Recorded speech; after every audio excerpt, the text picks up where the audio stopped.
Alhamdulillah, hamdan katsiran thayyiban mubarakan fi kama yuhibbu rabbuna wa yarda. Asyhadu an la ilaha illallah wahdahu la syarikalah wa asyhadu anna Muhammadan abduhu wa rasuluh allazi la nabiyya ba'dah. Alhamdulillah, pada malam ini kita kembali bisa bertemu di dalam majelis ilmu yang semoga kita diberkahi atas usaha kita untuk senantiasa di dalam kebaikan dan juga terus memperbaharui iman dan juga Islam kita. Alhamdulillah, tentunya dengan terus kita bisa beristiqomah, tentunya diharapkan lebih kuat lagi istiqomahan itu ya, karena pembahasan ke depan itu mudah-mudahan ya bisa dibahas kembali sesuai jadwal tuh ya. Kalau sekarang itu tentang kisah, maka terus tuh ya, kecuali ketika ada uzur syar'i ya. Jadi bagaimana jadwal kita, teruskan kembali di kondisi normalnya gitu ya. Kondisi normal jadwal itu berjalan. Kalau sekarang tentang kisah Nabi ya. Dan juga sudah dijelaskan bagaimana ini masih tentang Baitul Maqdis ya. Yang dalam sebuah hadis itu ketika Sulaiman bin Daud alaihissalam membangun Baitul Maqdis, ia memohon kepada Allah 3 hal ya, sebagaimana yang sudah disebutkan dengan firman-Nya,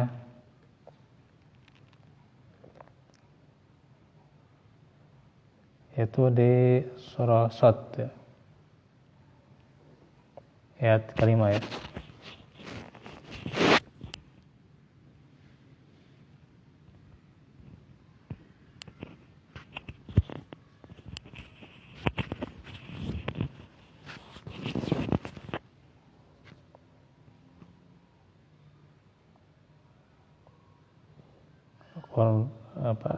Rabbik firli ya.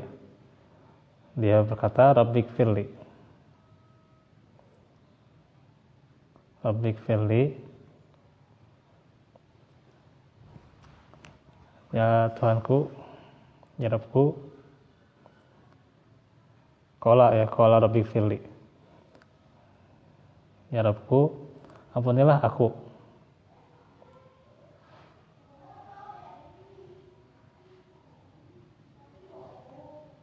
Kemudian dia juga minta mulkal la yang bagi, yaitu anugerahkanlah kepadaku kerajaan yang tidak dimiliki oleh seorang pun sesudahku. Mulkal la yang bagi min ahadim min ba'di ya. Qala Rabbik firli wahabli ya. Qala Rabbik firli wahabli mulkal la yang bagi min ahadim min ba'di. Terus surah Shad ayat 35 tuh ya. Jadi ini permintaan siapa? Nabi Sulaiman ya.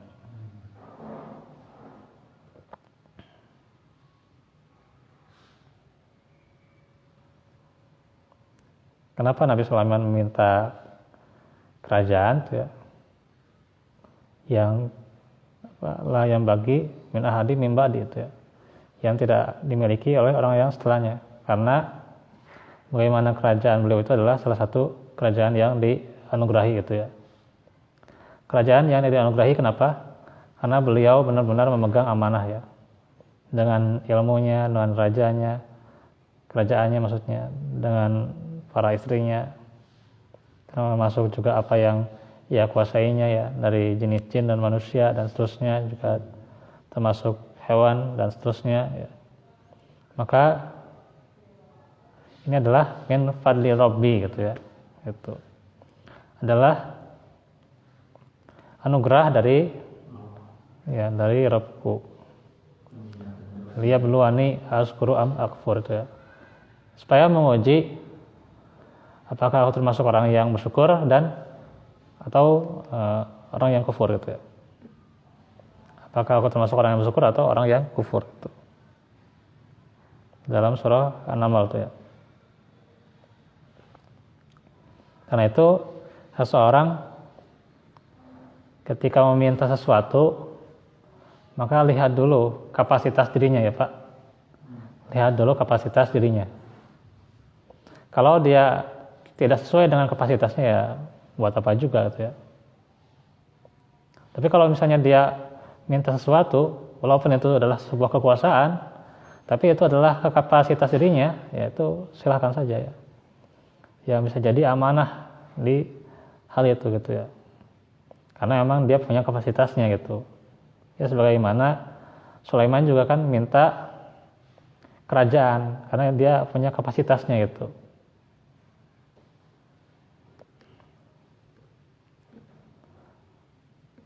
Maka tentunya kalau orang belum punya kapasitasnya ya jangan coba-coba gitu ya. Jadi kalau sudah punya ya dia silahkan gitu. Apalagi kalau misalnya di sebuah tempat itu kalau ditempati oleh orang yang zalim itu berbahaya gitu ya. Karena itu dia meminta kerajaan karena dia punya kapasitasnya dan bisa jadi amanah itu ya. Itu tidak apa-apa gitu ya. Bukan dia doyan gitu ya terhadap kekuasaan gitu ya. Bukan gitu ya. Tapi dia itu ingin mencari ridho Allah melalui kekuasaan itu gitu ya. Jadi kekuasaan itu ya bukan satu-satunya, tapi wasilah aja gitu ya. Wasilah itu jalan gitu ya. Bukan ingin dapat kekuasaan kemudian ingin sewenang-wenang atau semena-mena gitu ya, enggak. Tapi kan dia jadikan kekuasaan itu sebagai wasilah, itu tidak apa-apa. Silakan saja.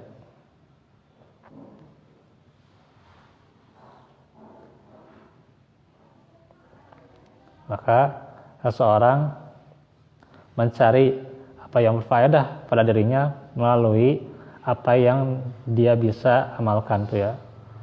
Bisa mengamalkan lewat kekuasaan ya silakan tuh ya. Bisa mengamalkan lewat pekerjaan silakan. Bisa mengamalkan lewat profesi silakan tuh ya. Selama itu tidak menyimpang daripada syariat tuh ya.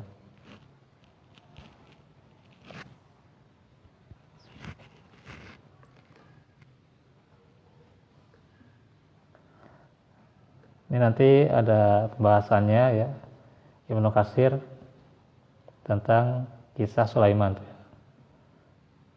Jadi ini kita tidak akan perdalam tentang Sulaiman ya. Yang kita perdalam itu tentang Baitul Maqdis. Jadi wallahu alam bahwasanya Sulaiman hanya sebatas memperbaharui bangunannya saja itu ya. Itu yang dimaksud oleh Ibnu Katsir. Jadi dia membangun itu adalah memperbaharui bangunannya. Sebagaimana yang telah kami kemukakan bahwasanya rentang waktu antara keduanya adalah 40 tahun.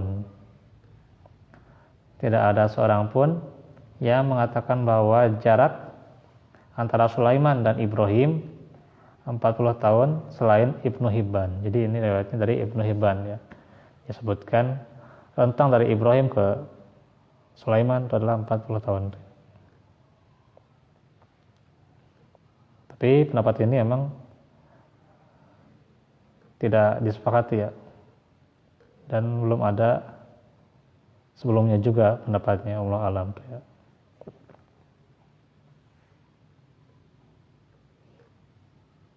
Nah itu tentang Baitul Maqdis ya. Nah setelah itu pembahasannya lanjut Baitul Atiq. Firman Allah, wa idh bawwa'na li Ibrahima maka nama baiti alla tusrik bi syai'an wa tahhir baiti alit ta'ifina wal qa'imina war ruk'is sujud wa adzin fin nasi bil haji ya'tuka di jalan wa ala kulli dhamirin yatina min kulli fajjin amik. Surah Al-Hajj ayat 26 27 ya.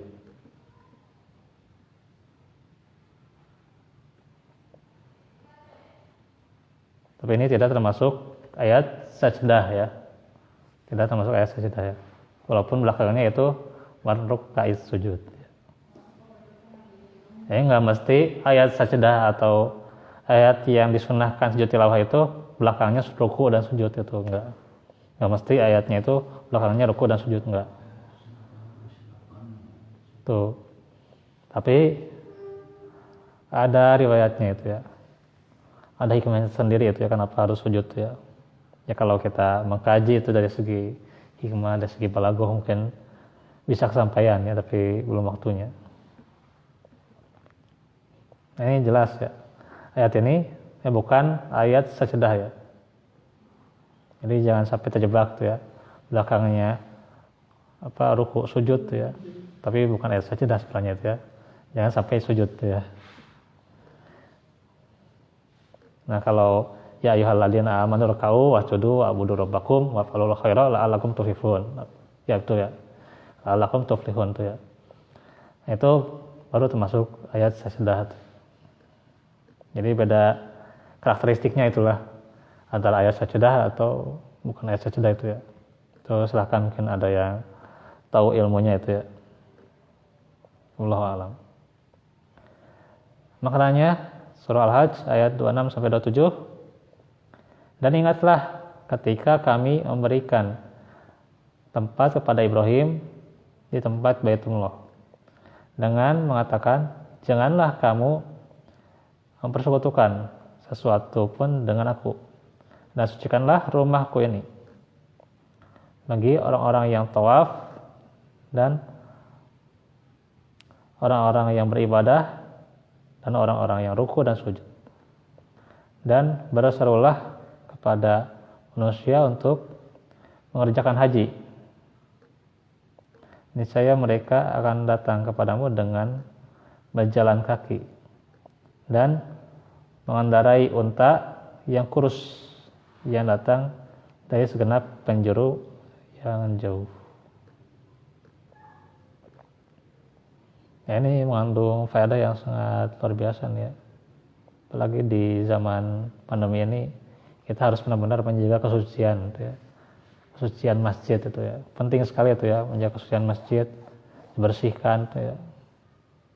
Kalau bisa ya di setiap akan waktu sholat ya, atau tiap hari gitu ya gitu.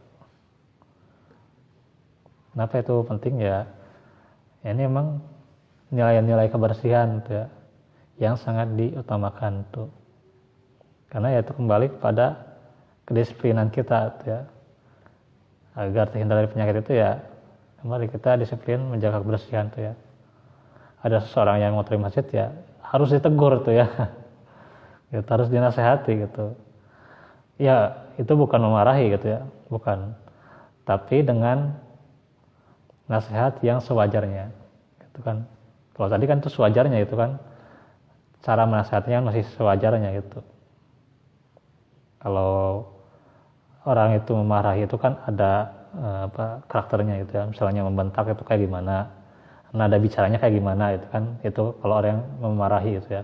Jadi jangan sampai salah paham tuh ya, jangan sampai su'ul paham.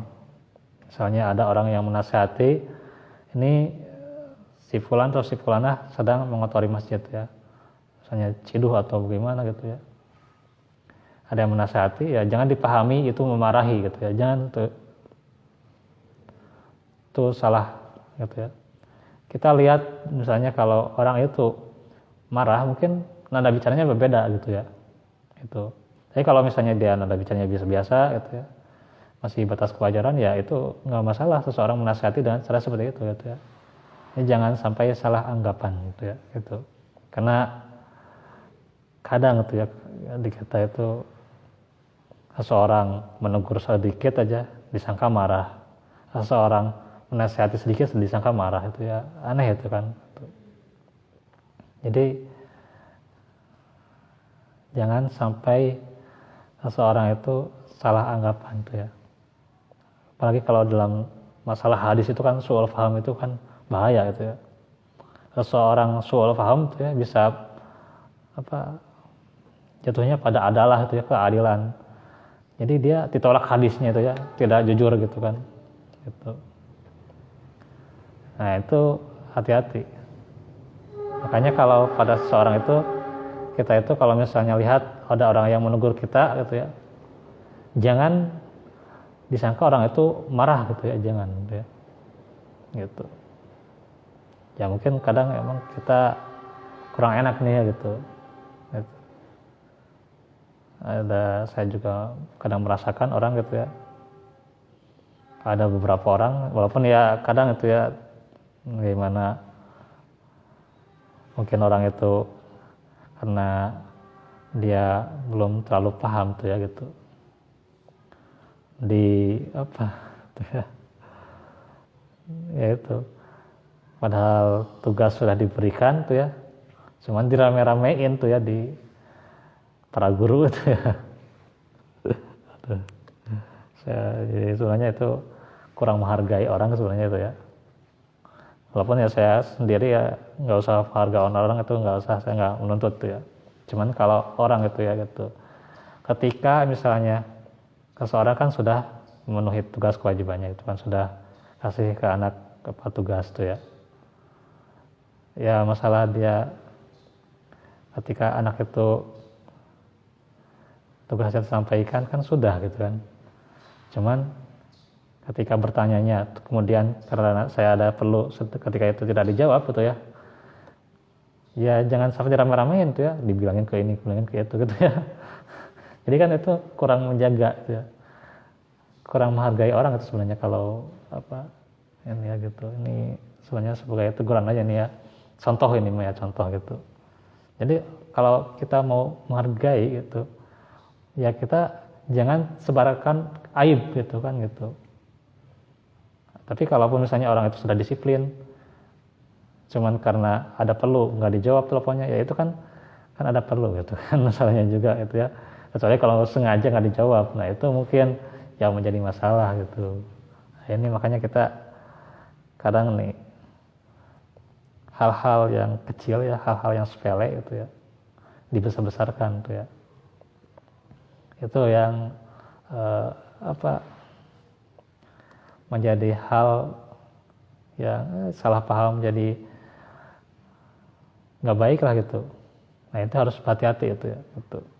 Apalagi dalam hal-hal pendidikan tuh ya gitu.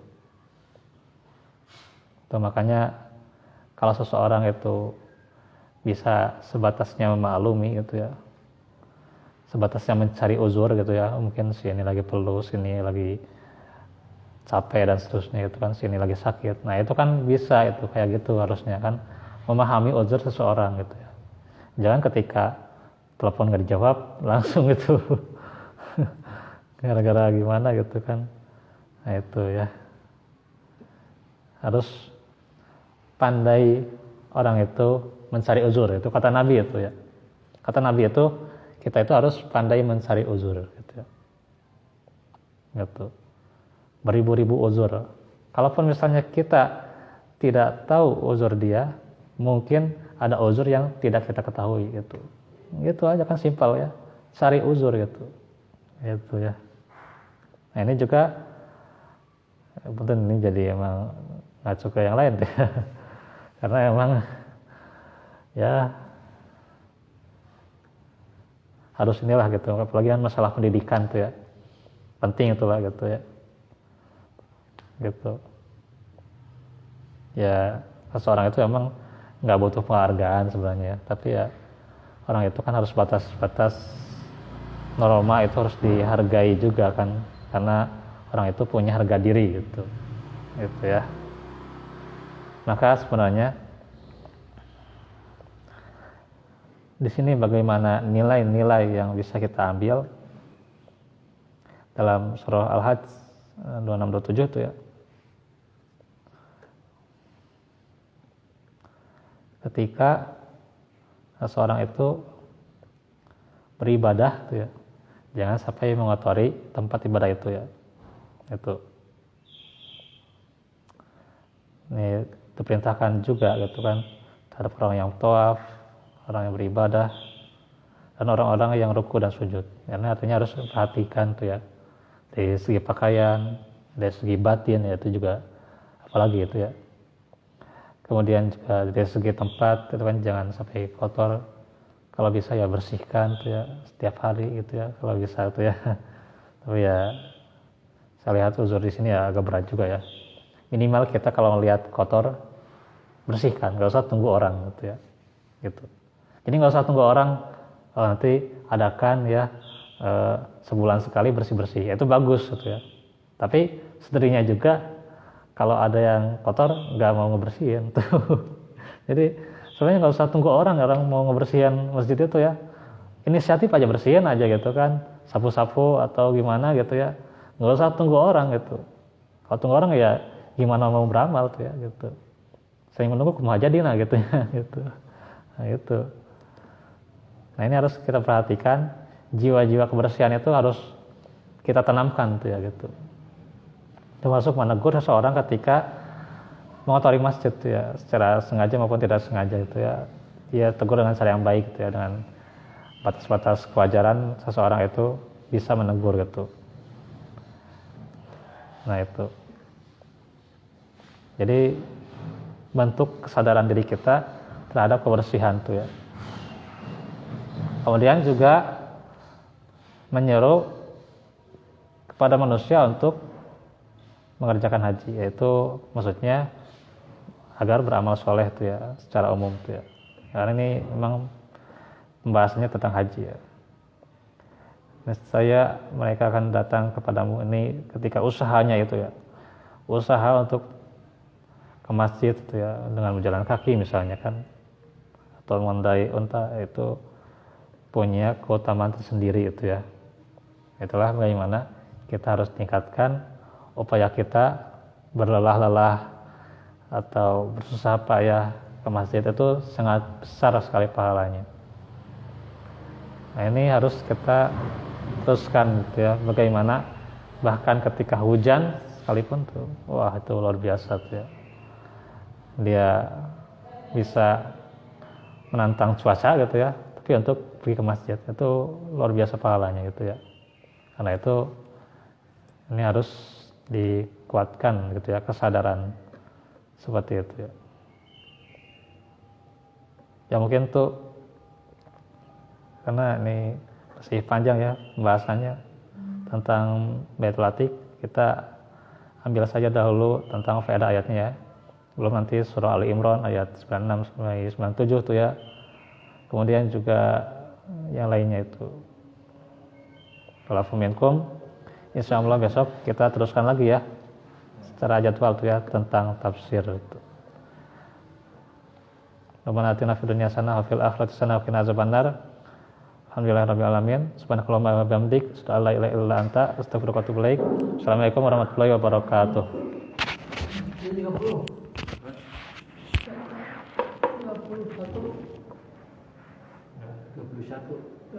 udah ya.